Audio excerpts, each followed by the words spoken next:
From a young age, I always kind of figured that I was going to be a dad, or I at least wanted to be a dad, and I wanted to have a family and all that good stuff. And I think a lot of other people had maybe sort of had that or didn't or whatever. But at least for me, I always figured I was going to have kids and raise a family and stuff. But as I've gotten older, I've started asking myself a question that a lot of other people today are asking themselves, which is it worth me having my kids just for them to suffer?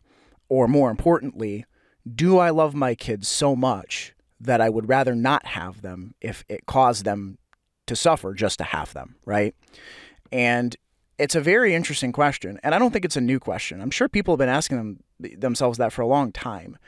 But something I've been doing lately, well, my whole life, but something I've been doing that's been helpful with some of these thoughts I have is contextualizing pretty much all of human history with today, not necessarily for the betterment or degradation of anything, not to say, well, they did it better back then and we do it better now or anything like that, just to kind of say, hey, this is how it used to be before and this is how it is now. And they had a different set of problems before and we have different ones now, and that's how things are. So what exactly do I mean by that? Well, there are a couple of key pointers that sort of stand out regarding that question of, should I bring kids into this world just for them to suffer? The first main one is the fact that we even have the option to say that, right? So the ability before to introduce contraceptives into human relationships was not something that you could do for a long time. I mean, like, maybe there were different, unless I'm not a scientist, okay, but like, generally speaking, they are new in human history, at least the last, let's say, 50 to 100 years, right? And so the ability to sort of intervene in the process of actually having kids allows for people to make different decisions with their sort of relational life, if you kind of catch what I'm saying. And the ability for us to even make a decision has changed the fabric of the way society is held together. Because before, for, I don't know, all of human history, you couldn't decide if you were going to have kids. Do you know what I mean? You just couldn't. It wasn't a decision that was made. It's like, if you and somebody else are going to have a relationship, it's going to, you know what I'm saying? Relationally, it's going to happen. Like, at some point, unless there's, well, at least not so much that it's going to happen, but if you understand my point, you didn't have control over that. Human beings did not have control over whether or not that was going to happen in their life for thousands and thousands of years, right? Only now is there remotely any more choice added to human beings to do that. And because of that, that has kind of changed the fabric of everything. Because if you think about it before, if you didn't have control over whether or not you would have kids or not, well, this means that I think this significantly impacted the purpose and commitment and importance of things like marriage before, because it was like, if, once you were in a relationship with somebody, it was like, we're going to make that relationship permanent societally and culturally, and we're going to recognize that and respect that. And then it's very important that, those people stay together so that they can have a family, right? And that kids are going to be a part of that, right? And so the way that society was held together, the fabric of it was based on that, that in some sense, and the ability to now say no to that, and say, no, wait, we're either going to wait or we're not going to do that at all. The ability to even consider saying that is new. And it has sort of changed the way that the fact that I can even answer or ask the question is new. And I don't know that we actually really think about that as much as maybe we should, because, like, imagine not being able to answer the question before. You had no control. You have kids, not have kids, I don't know. Like, it just happened, if you understand me. So now there's another thing that has been on my mind regarding this. People used to have kids for significantly more religious reasons.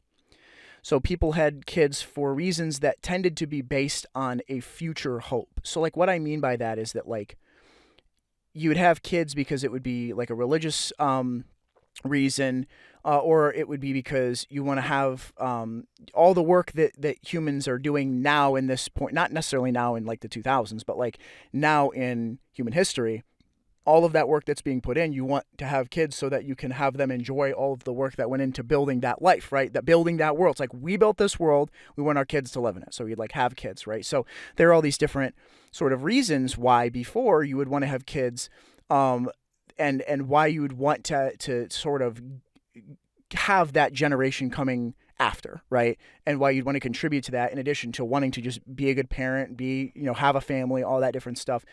Those things are also kind of going away, like in those little intimate ways. So if I take both of those apart, religion has significantly um, degraded over the last, I'd say, I don't want to say century. I mean, I can't say how long, but there's no question religion. People are not going to church.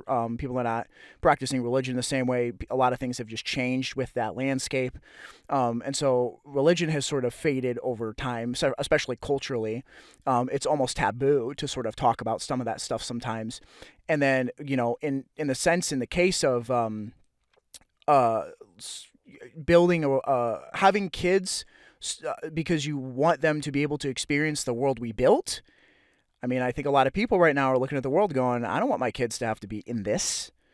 And the difference before, like I said, is if we were living in like the Black Plague in the 800s or, at different periods of time in, the last millennia, maybe people said the same thing where they're like, I don't want to bring my kids into this. But remember, they didn't have a choice if they were in relationships in some sense, let's say reproductively or whatever. They had no control, maybe not choice, but they had no control over what would happen. But more importantly, there were a lot more religious reasons potentially, and there might be like reasons to have a family and kids beyond themselves, right? And so we're in a point right now where it's pivotal. And there's a lot of research being done in certain countries that's like concerning. I don't want to cite sources. I'm gonna guess on these, but if I remember correctly, I think it was the UK. I think it was also South Korea. It might have been Japan. I don't know. These are not. Don't take these with a grain of salt. But I think it was South Korea, Japan, and the UK that were reporting that birth rates were coming down significantly. And I don't have to explain why that is right now. People don't want to have kids in a world and in an economy where there not only seems to be dwindling hope, but the ability to support a kid is going off a cliff financially. Sometimes my wife really likes to drink Pedialyte because sometimes it just gives her like a boost and stuff like that. So we go into the baby food aisle to like go see what's there, and we go to see what's going on. We see baby formula costing, I'm not some genius, but like I thought I saw like a week of formula costing like $50 or something. Maybe I'm just missing something, but like she was telling me like the cost of taking care of a baby is like stupidly unfairly expensive. Having the baby, the health risks, the health care, the health insurance, all that stuff, like having a kid has reached a point where, yeah, maybe technologically we have so many resources to take care of the kid in some sense, but the access to those resources are way, way, way more gatekeeped than maybe they should. Something like that, right? And like now that we're at this point, people are like, is it even worth it? And it's going to be interesting to see where people go in the next, let's say, 20 to 30 years with it, because people are just going to be like, nope. And I could just tell you straight out the gate right now, heck no. I can't start a family right now. That's not going to happen because I can't support them. And in the future, is that going to be back on the table? Maybe, but like, there's just no way right now that's going to happen with me. And I'm not the only one. Not even close, right? Tons of people hearing this are like, oh, heck no. Like, it's not happening ever. Whether I'm in a relationship or not, I'm not doing it. I don't want it. I don't want kids. I don't like them or whatever.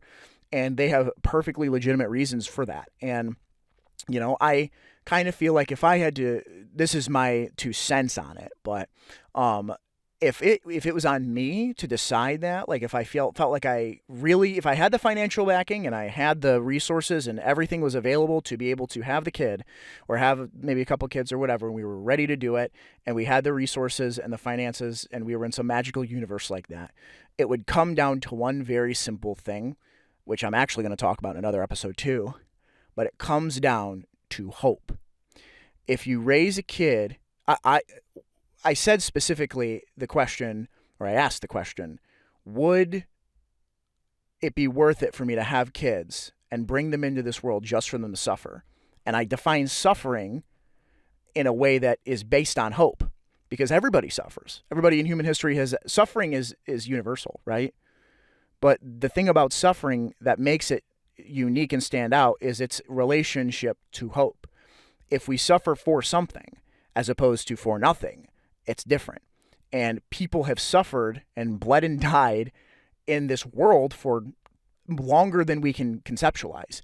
and more people have been alive than we can conceptualize. But they did it, many for hopeful reasons and many for hopeless reasons. And if I was going to have a kid and have a family, it would be based on the belief. Would I have a family? It would be based on my assessment of whether or not I think the world is moving in a direction of hope or not. If it's hopeless, I would say I would probably not, or wait. And if it's hopeful, then I would say, yes, I think let's do this, because then I would raise my kids in a world that is hopeful, or at least in a world where I can reasonably conclude that I could instill hope into my kids. You know what I mean? So like if I had kids, but I was like, have hope, guys, have hope, everyone, and we look outside and everyone is hopeless, my kids are going to look at me like, what are you talking about, Dad? You're crazy, right? It's like, you see what I mean? And I think that hope is a decision that we make, and hope is a powerful narcotic. I'm going to talk about it soon, like I said. But if you don't have hope for tomorrow and for the future in something, anything, any reason to get out of bed, then it makes it very hard to sort of justify keeping going, and to justify bringing in a family into a hopeless world, right? Imagine doing that, bringing a kid into a hopeless world. And that's kind of the big sort of pivot point for me. And I think I'm still at the point in my life where I haven't really nailed that down. Would I be able to look at the world from the perspective of hope in a way that could then be conceptualized and shared with my family in a way that could beat all hopelessness? I don't think so yet. Maybe, I don't know. But I think that when the time comes and we finally are at the point where we have to make a decision, if we hadn't already, it's going to be based on how hopeless things seem. And it always seemed grim sometimes, but at the end of the day, I think our kids are going to suffer no matter what. It just comes down to a question of, are they going to suffer for something greater? Are they going to suffer in a way that has hope, has a light at the end of the tunnel?